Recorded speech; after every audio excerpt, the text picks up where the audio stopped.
you understand? Hey everybody, I'm Tony Jones, and welcome to the Tony Jones Show. It's not enough. People are willing to take the risk.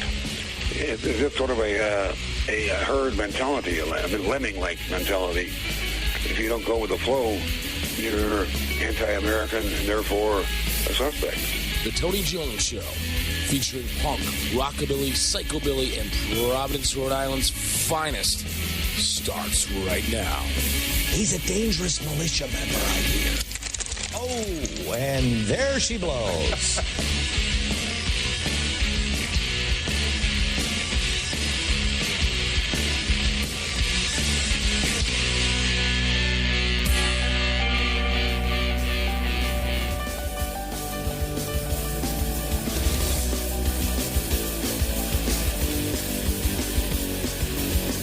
It's a new day for the state, giving back to the underpaid.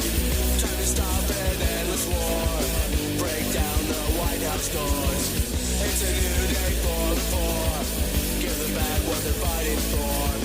Time to smash the upper class, take their world back while it lasts. You and me could start a revolution, take back what's ours and smash the institution. It's a new day for the government, don't know where our money went. Paid off corporate CEOs, unemployment takes its toll. Need to fight for the working class, break up from the Republican past. Rolling bastards on our backs, time for the youth to fight back. You and me could start a revolution, take back what's ours and smash the institution. It's a new day and it's ours, time to stop all the pointless wars. Realize that the government should do the job it's meant to do, nothing but sit and stare, like it's a game of truth or dare. What help me fix what's wrong for right? Youth of America's time to fight. You and me could start a revolution, take back what's ours and smash the institution.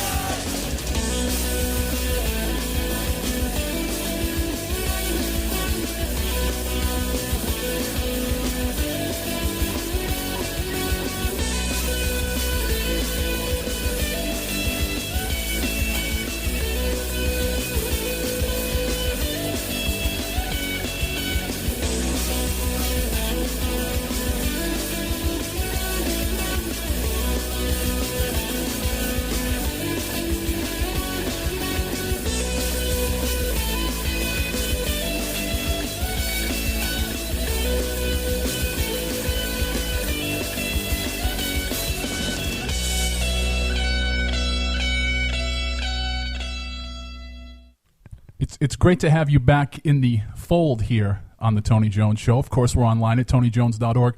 On Facebook, it's Facebook.com/Tony Jones Show. On the almighty Twitter, at Tony Jones in RI. Thank you for tuning in, hanging out with us live. And, of course, if you're catching the podcast, I want to thank you for tuning in all over the globe, hanging out with us each and every week. And I've been talking about for quite some time. We want to start here. We want to talk to the best and the brightest. We want to rotate some more filmmakers here through the Tony Jones Show. And that's what we're going to do tonight with Mr. Bryan Casey. But I just want to mention real quick, next week, check us out, the Tony Jones Show and Rhode Island Free Radio at Comic-Con. It's going to be a great weekend.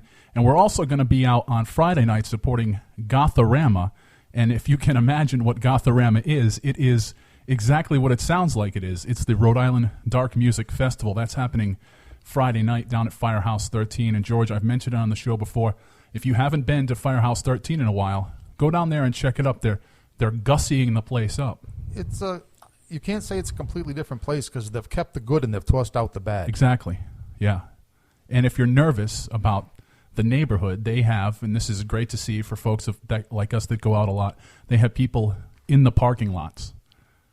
That is such a lifesaver for those of us who have, well, it doesn't happen anymore, but in the past I've lost many a compact disc to my car being parked on the streets of Providence. Well, they've moved up from compact disc. Now you lose laptops and iPods and things like that. Right. So I'll tell you, isn't it, though, a really basic concept for a club in a questionable neighborhood rather than go out of business, just have a couple of guys hanging around the parking Right, lot? exactly. It's such an easy solution. For the $12 an hour you're going to pay the security guard to hang out in the parking lot all night, you're going to get people in the door. It's we're turning Rhode Island's economy around right here on the Tony Jones Show tonight. But as I mentioned, Bryan Casey is in studio. Bryan, great to have you. Thank you for having me. We're excited to talk about your upcoming project, which is This Time Each Year, and you brought some of the actual folks that are in the film Yes, I did. in with you tonight. But let's talk a little bit. Let's break it down to how you got started in filmmaking. What made you want to become a filmmaker? I wanted to be a filmmaker since I was 12. I got my first 8mm camera. Originally, it started as an interest in special effects makeup. I became a big fan of the universal horror kind of characters like Dracula, Frankenstein, and so forth. You're in the right place then. Yeah. So, and that's sort of evolved. That's how I started in filmmaking in 2005. I did special effects makeup, and it just kind of grew and grew. And after a while, I decided I wanted to do, because there wasn't a lot of horror movies being made. Right. So to broaden, I had to do something different. I started writing, and that led me to dramatic filmmaking. So tell us about some of your past projects. We recently released a film called Alone. It deals with the subject of homelessness, and it stars local actor Sissy O'Hara. And that was shot in Newport and Fall River, and it was about a woman who was struggling to get back on her feet after she, became homeless. So. It's interesting to see, and I've seen this in quite a few filmmakers. They go from horror to romantic comedies to more serious subjects like that. Is there a thread that leads you to kind of think about not being pigeonholed and going out and pursuing different genres of filmmaking? Well, I think what draws most people to horror early on is they feel it's the easy sell, and That's true. And that's kind of where they cut their teeth. And then it's either they will just continue in that genre, or they'll branch out and they'll just use it as a springboard. One of my favorite B movies, the head that wouldn't die, or the brain that wouldn't die. That has, if you can imagine, that and some of the Tor Johnson movies have inspired filmmakers to actually want to go out and do it. Yeah. Yeah, but on the flip side now, giving horror some respectability, I noticed that the best horror movies, I mean, when you're up there with Rosemary's Baby, The Exorcist, Right. Suspiria, the good ones, are usually made by directors and producers who don't usually do horror. Yeah. So it seems Yes. like, Yes. when the starting in the horror field with the B movies, it's the B movies leading to serious projects. Right. But the serious horror is made by directors who have started in other categories, and then they want to try their hand at it later on. Right. That seems like when we get the best results. Yeah. Well, one of my favorite horror directors is Sam Raimi.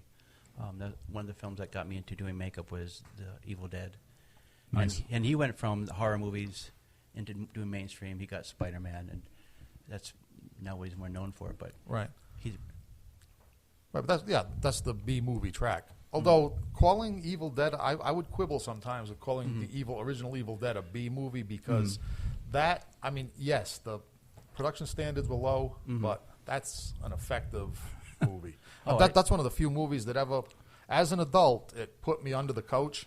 Not under the couch itself, because there was too many like dust bunnies under there. It's scary. But under the blanket on the couch, so to speak.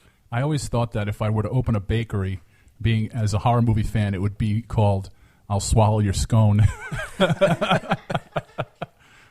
We're going to go back down to some music. We're going to talk more throughout the hour with Bryan Casey and his guest. The upcoming film is This Time Each Year. We're going to talk about that in a bit. I got to mention, I did not do my job this evening. We started off with Bending Over Backwards, great local punk band, New Day, the name of that track. And, of course, as we talked about different genres of film here, we're going to go through all the different genres of music as we do each and every week here on the Tony Jones Show. Here's some Hunter. I wrote the name of this song down because I always have a hard time saying it. Smooth Seas Never Made for a Competent Sailor. You were tuned in to the Tony Jones Show online at TonyJones.org.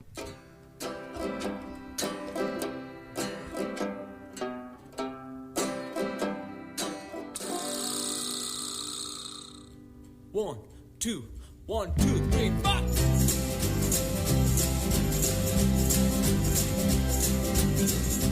You're my left-hand man. You're a habit I can't stand. Duty calls right when we found land. You were fishing and I was swimming. I got caught inside your net. I am your best bet. When you're sailing around the world, I won't mind being the girl. With each wave you hit, no, I'm the mermaid that made it. Swimming right beside, through the ropes and the riptide. Mooring anchors away, I'll see you when you're home, babe.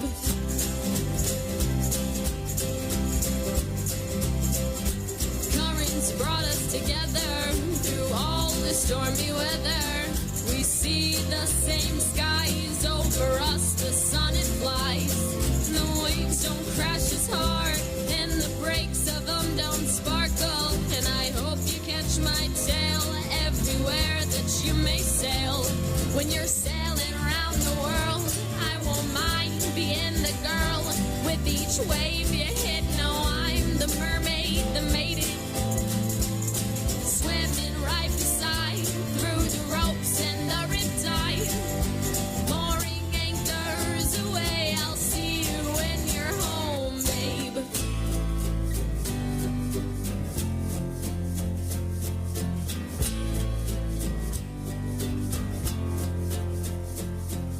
The waves pulled you away, away, away. And I pulled your anchor to stay, to stay. Now on the sand I lay, I lay, I lay. Please never leave the bay, the bay, the bay. The waves pulled you away, away, away. And I pulled your anchor to stay, to stay. And now on the sand I lay, I lay, I lay. Please never leave the bay, the bay. Some Hunter right here on the Tony Jones Show. Thanks for tuning in and hanging out with me. We're online at TonyJones.org. It's Facebook.com/Tony Jones Show, on the almighty Twitter at TonyJonesNRI. Thanking you for checking in with me on Twitter at TonyJonesNRI. Of course, if you're catching the live broadcast, you can contact me throughout the broadcast on our various social media accounts. And as always, thank you all for tuning in podcast form. Some Hunter right there. We kick things off with some bending over backwards. The subject tonight, filmmaking. My co-host, George Garner, my guest, Bryan Casey. You guys were talking a little bit off the air about this, and I want to tickle it a little because, in my opinion, and the opinion of a lot of folks around, Rhode Island is a great place to make a film because you can go from the dumpster, the landfill in Johnston, to being in a scenic oceanfront setup in 15, 20 minutes time. Do you think there was a big push a few years back, I remember. Do you think, A, that Rhode Island is a great place to make a film, and will it eventually turn into Hollywood East, as some people would like it to? Yeah, I do think it's a great place to shoot films. I'm not sure if it will necessarily be Hollywood East, but I think there could definitely be a very strong, legitimate, independent film scene here. And there are filmmakers right now who are already proving that. People like Richard Griffin, Tommy DeNucci, Chad Verdi, they're doing that right here. And they're getting name actors to come to town, and they're working with big budgets. So I think there's definitely potential for more filmmakers to break through, and I hope to be one of them. So in true Rhode Island form, I played a 7-foot nun in one of Richard Griffin's films. Mm-hmm. It was just probably something I shouldn't mention regularly. Except that you do, and you love it. Except that it was...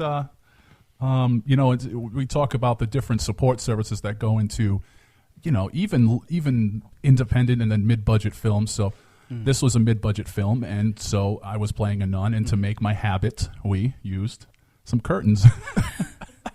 And I'm told I made a very handsome nun. George, you are a product of Catholic school. What do you think?